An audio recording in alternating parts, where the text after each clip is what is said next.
트럼프 대통령이 미국 정상회담을 취소하고요. 청와대가 당혹감을 감추지 못하고 있습니다. 최대한 말을 아끼는 신중한 태도를 보이고 있는데 취재기자 연결해서 청와대 상황부터 좀 살펴보도록 하겠습니다. 송지영 기자. 네, 청와대 춘추관입니다. 북한이요, 사실상 개최 의지를 내비쳤는데 여기에 대해서 청와대가 입장을 표명한 게 있나요? 네, 아직 없습니다. 그만큼 청와대가 현 상황을 살얼음판 걷듯이 조심스럽게 다루고 있는 것으로 해석됩니다. 청와대는 매일 오전 9시 10분쯤 현안 점검 회의를 하는데요. 이 자리에서도 임종석 비서실장은 섣부른 판단하지 말고 사태를 예의주시하자는 취지의 발언을 한 것으로 전해집니다.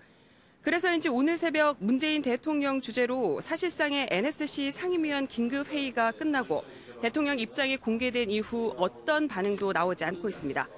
다만 오늘 북한의 반응이 비교적 신속하게 그리고 비교적 유화적으로 나온 점에 대해서는 긍정적으로 해석하는 분위기입니다.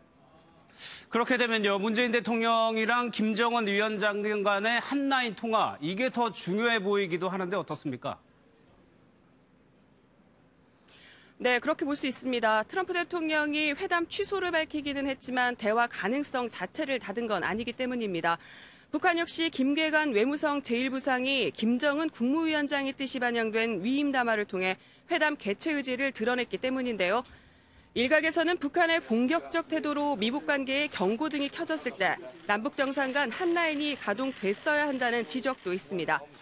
하지만 통화는 상대가 원해야 한다는 점에서 현실적으로 문 대통령이 김 위원장과 통화를 안 한 게 아니라 북한의 상황 탓에 못한 쪽에 가깝다는 한계가 있습니다. 청와대 관계자는 한라인 통화 계획은 없다고 밝히면서도 안 한다고 한 건 아니라며 여지를 뒀습니다. 따라서 한라인 가동의 키는 북한이 쥐고 있는 것으로 보입니다. 또 하나요, 우리가 중재를 하려면 북한 반응에 대한 미국 입장을 파악하는 것도 굉장히 좀 중요해 보입니다.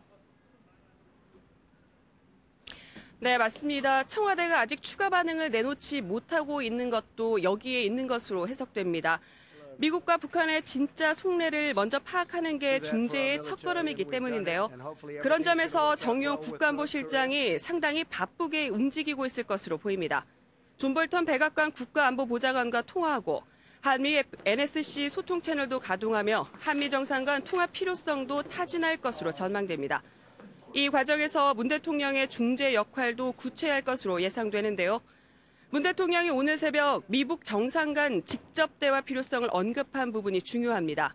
이제는 하위 단계에서의 비핵화 방법 등의 논의에 한계가 있다고 지적한 대목으로 문 대통령 역시 양국 정상의 입장을 전달하는 것 외에 보다 정교한 역할을 찾겠다는 의미인지 좀 더 지켜봐야겠습니다.